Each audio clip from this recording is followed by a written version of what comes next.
পড়ছিলাম দিশেহারা, কলমে স্থানা শেখ, পর্ব সংখ্যা 33।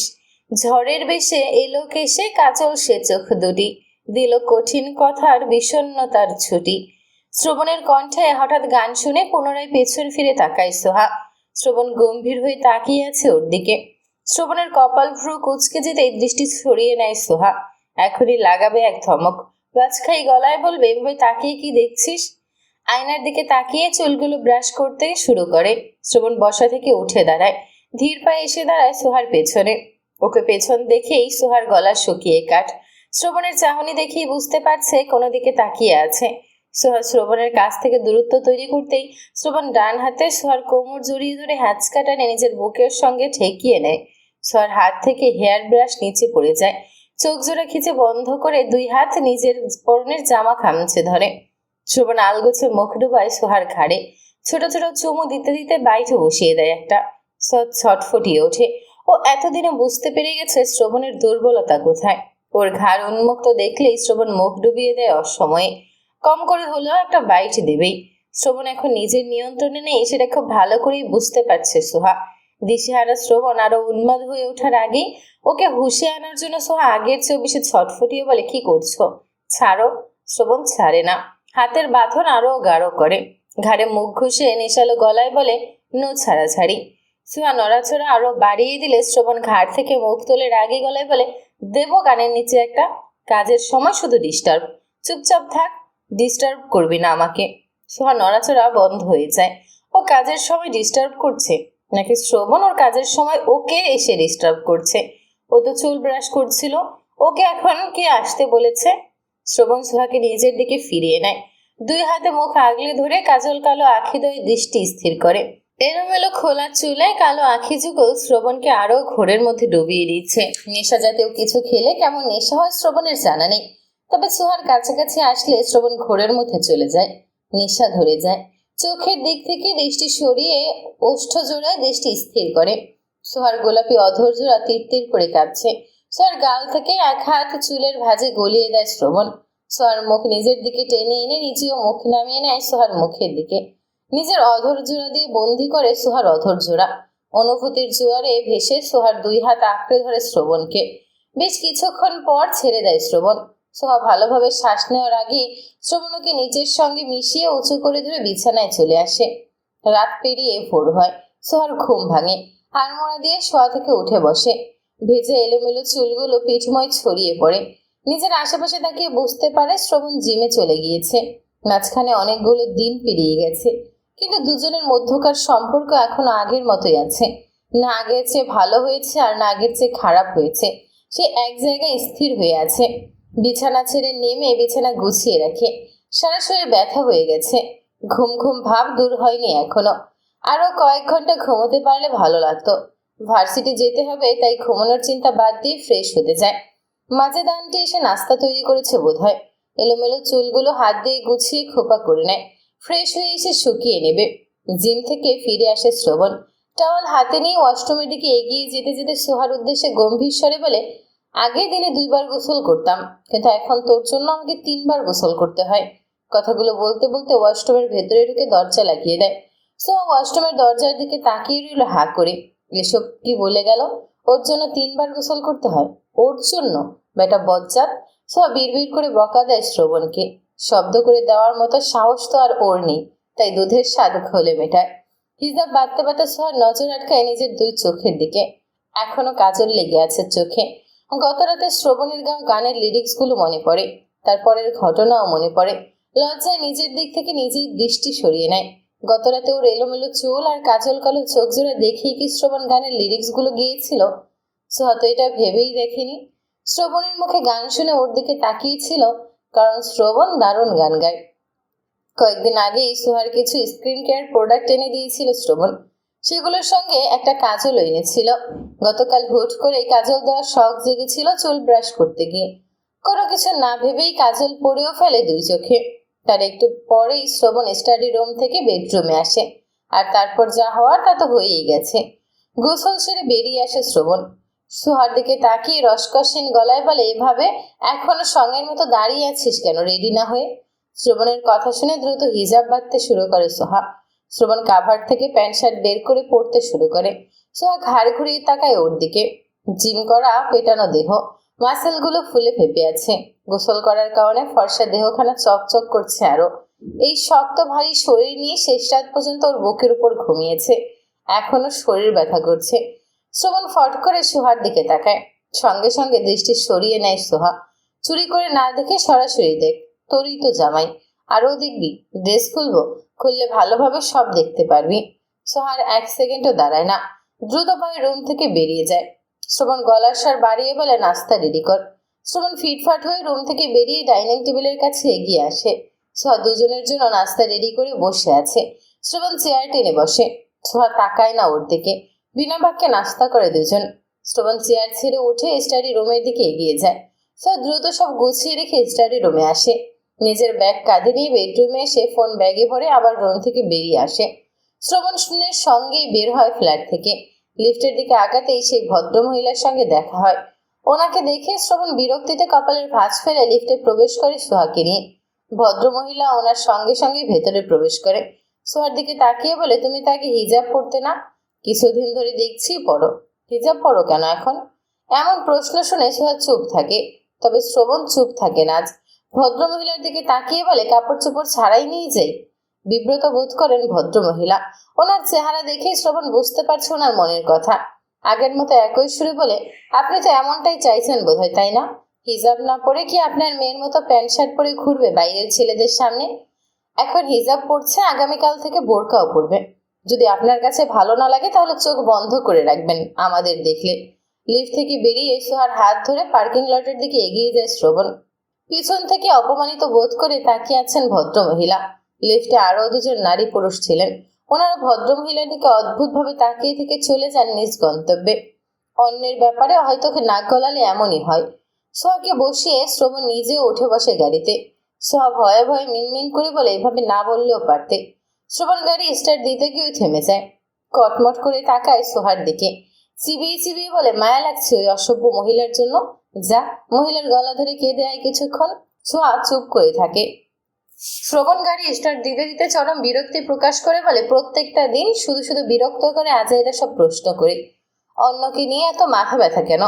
কুত্তার বাচ্চা, আরেকদিন ওই মহিলার সঙ্গে কথা বলে গলা চেপে তোকেও মেরে ফেলবো। সোহা এবারেও চুপ করে থাকে। এখনো যাই বলবে তাতে শ্রবণের রাগ আরো বাড়বে, বই কমবে না। তাই চুপ থাকাই ভালো। শ্রবণ রাগে গজগজ করতে করতে গাড়ি নিয়ে বেরিয়ে যায় ভার্সিটির উদ্দেশ্যে। সন্ধ্যার পরপরই ফ্ল্যাটে ফিরে শ্রবণ। সোহা বিছানার উপর বসেছিল।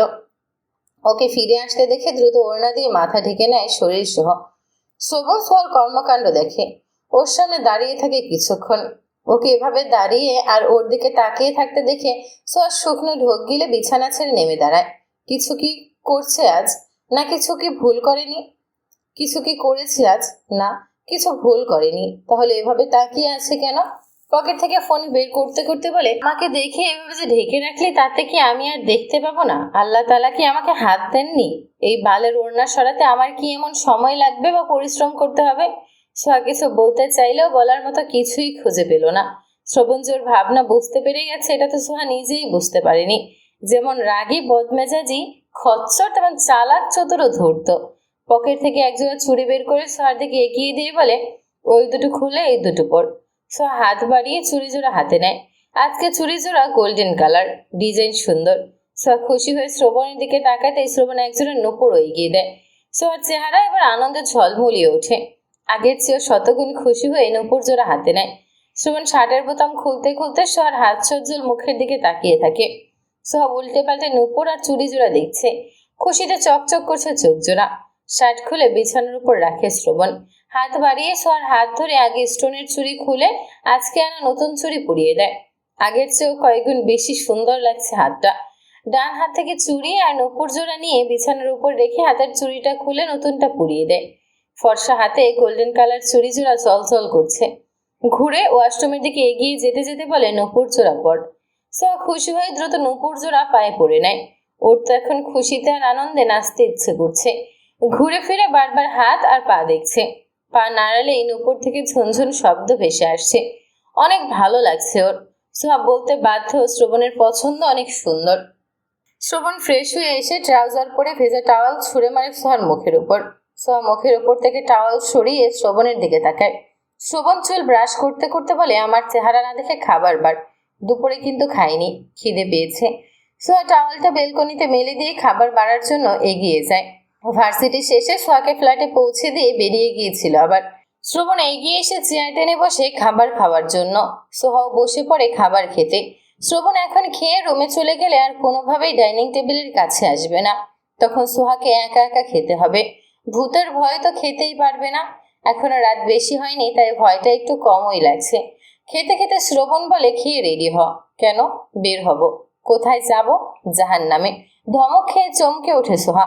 ভুলে প্রশ্ন করে ফেলেছে অপরাধীর ন্যায় বলে, ভুল হয়ে গেছে, আর হবে না। এক ভুল তোর কতদিন হয়? আর কোনোদিন হবে না। দ্রুত খেয়ে রেডি হ। আচ্ছা। সোহা দ্রুত খেতে থাকে। শ্রবণ কোথায় নিয়ে যাবে ওকে? খেতে খেতে শ্রবণের মুখের দিকে তাকায়। শ্রবণ গম্ভীর হয়ে খাচ্ছে। খাওয়া শেষ করে ফ্রেশ হয়ে এসে তৈরি হয়ে নেয় সোহা। শ্রবণ নিজেও তৈরি হয়ে নেয়। আয়। সোহা শ্রবণের পেছন পেছন রুম থেকে বেরিয়ে আসে। শ্রবণ স্টাডি রুম থেকে দুটো হেলমেট নিয়ে বেরিয়ে আসে। দুটোই সোহার হাতে ধরিয়ে দিয়ে ফ্ল্যাট থেকে বের হয়। দরজা লক করে হেলমেট দুটো নিজের হাতে তুলে নেয়। সোহা ওর পাশে হেঁটে এগিয়ে যায় লিফটের দিকে। পার্কিং লটে এসে শ্রবণ নিজের বাইক বের করে। Kawasaki Ninja ZX 10R super sport bike. এটা ইম্পোর্টেড করা, দেশের বাইরে থেকে আনিয়েছিল। শ্রবণের পেছনে এই বাইকে বসতেই সোহার ভয় লাগছে। যতটুকু জানতে পেরেছে, শ্রবণ ঝড়ের বেগে বাইক চালায়। এই ছেলে আজকে ওর ভাবলেগলা সাঙ্গ করেই ছাড়বে বোধহয়। সোহা তো ভেবেছিল শ্রবণ ওকে চৌধুরী বাড়িতে নিয়ে যাবে। এখন দেখছে জমের দুয়ারে নিয়ে যাওয়ার প্ল্যান করে বসে আছে। হেলমেট পর। আমি যাব না। চর খেয়েছিস? হ্যাঁ।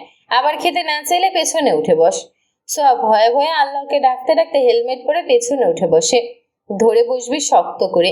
পেছন থেকে পড়ে মরে থাকিস না রাস্তায়। তুমিও আস্তে আস্তে চালাবে। বাইকে বসলে এমনিতেই আমার ভয় লাগে। শ্রবণ বাইক নিয়ে রাস্তায় উঠে আসে। রাস্তায় আগে থেকেই শ্রবণের বন্ধুরা অপেক্ষা করছে বাইক নিয়ে। ওরা 6 বন্ধু বাইক রাইডে বের হতে চেয়েছিল রাতের রাস্তায়। তবে শ্রবণ সোহাকে একা একা ফ্ল্যাটে রেখে মাঝরাত পর্যন্ত বাইরে থাকতে চায়নি। মাঝরাত পর্যন্ত ফ্ল্যাটের বাইরে থাকলে ফিরে গিয়ে দেখবে ওর বউ ভয়ের চোটে মরে ভূত হয়ে আছে। সব দিক ভেবে সোহাকে সঙ্গে নিয়ে বের হওয়ার প্ল্যান করেছে। তাতে ওর বউ জীবিত থাকবে আর ওরও বাইক রাইড করা হবে। বাইক নিয়ে ছুটে চলে 6 জন। সোহা শ্রবণকে শক্ত করে জড়িয়ে ধরে আছে। আস্তে আস্তে শ্রবণের বাইকের স্পিড বাড়তে শুরু করে। আস্তে চালাও, ভয় লাগছে আমার। মুখ বন্ধ রেখে শক্ত করে ধরে থাক। শ্রবণকে শক্ত করে ধরে রেখে রাতের শহর দেখতে থাকে সোহা। 6 জন বাইক নিয়ে শহর থেকে অনেক দূরে চলে এসেছে। প্রকৃতি ঠান্ডা ঠান্ডা শীতল বাতাসে সোহার শরীর শীতল হয়ে গেছে। ভয়ে ওর জান লাফালাফি করছে। কখন যেন প্রাণ পাখিটা খাঁচা ছাড়া হয়ে যায়। রাত 12টা বেজে যেতেই বাড়ির পথে রওনা হয় 6 জন। রাতের বেলা ঘুরতে বেরিয়ে সোহার মন্দ লাগেনি, ভালোই লাগছে। তবে একটু একটু ভয়ও করেছে অ্যাক্সিডেন্ট হওয়ার ভয়ে। হঠাৎ শ্রবণের বাইকের স্পিড মাত্রা অতিরিক্ত বেড়ে যায়। বাতাসের আগে আগে যেন ছুটে চলেছে বাইক। সোহা ভয়ে চিৎকার করতে শুরু করে। শ্রবণকে বারবার বলছে বাইক থামানোর জন্য। পেছন থেকে 5 জন সোহার চিৎকার শুনতে পাচ্ছে স্পষ্ট। চোখের পলকে 5 জনের দৃষ্টিসীমার বাইরে চলে যায় শ্রবণের বাইক। পেছন থেকে সিফাত চিৎকার করে বলে, এই শালা নিজেও মরবে, বউকেও মারবে। কদিন আগে অ্যাক্সিডেন্ট হলো, তবুও শিক্ষা হয়নি। এই শালা স্পিড কমা। সোহার হাত ফসকে যেতে নেয়। আগের চেয়েও শক্ত করে ধরে কাঁদতে কাঁদতে বলে, বাইক থামাও, হাত ফসকে যাচ্ছে, পড়ে যাব, মরে যাব। এতক্ষণে এসে বাইকের স্পিড কমায় শ্রবণ। আস্তে আস্তে রাস্তার এক পাশে দাঁড় করায়। দ্রুত বাইক থেকে নেমে দাঁড়ায়। থরথর করে কাঁপছে পুরো শরীর। কান্না করতে করতে নিচে বসে পড়ে। এভাবে কেউ বাইক চালায়? ফাঁকা রাস্তা তো, কি হয়েছে? যদি পড়ে যায়? হঠাৎ যদি সামনে থেকে কোনো গাড়ি চলে আসে? আর একটু হলেই তো হার্ট অ্যাটাক করেই মরে যেত। শ্রবণ বাইক রেখে নেমে দাঁড়ায়। বাজখাই গলায় বলে, এভাবে মরা কান্না করার মতো কি হয়েছে? সোহা হেলমেট খুলে ফেলে। হেডলাইটের আলোয় সামনের দিকে তাকায় শ্রবণ। সোহাকে স্পষ্ট দেখতে পাচ্ছে না। এর মধ্যে পেছন থেকে বাকি 5 জনের বাইক এগিয়ে এসে দাঁড়ায় ওদের পেছনে।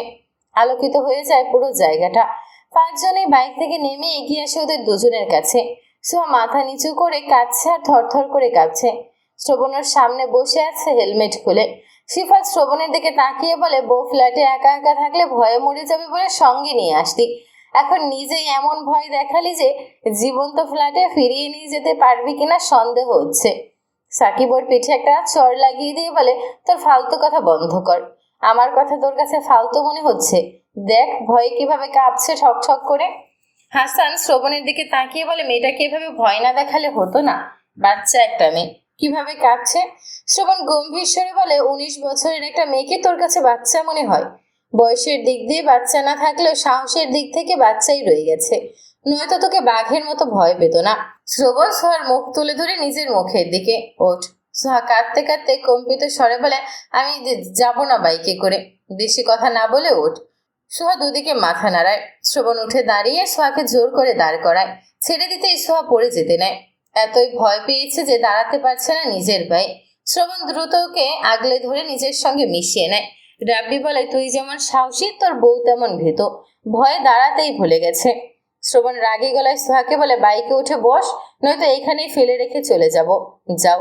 শ্রবণ চিবিয়ে চিবিয়ে মৃদু স্বরে বলে, ওদের সামনে মার খেতে না চাইলে উঠে বস, বেশি কথা বলতে পারবো না। শ্রবণকে ধরে সোহাকে সামনে বসিয়ে দেয়। নিজে হেলমেট পরে সোহার পেছনে বসে। সোহার 2 হাত নিজের পেছন দিক দিয়ে বলে, এভাবে ধরে রাখ, পড়বি না।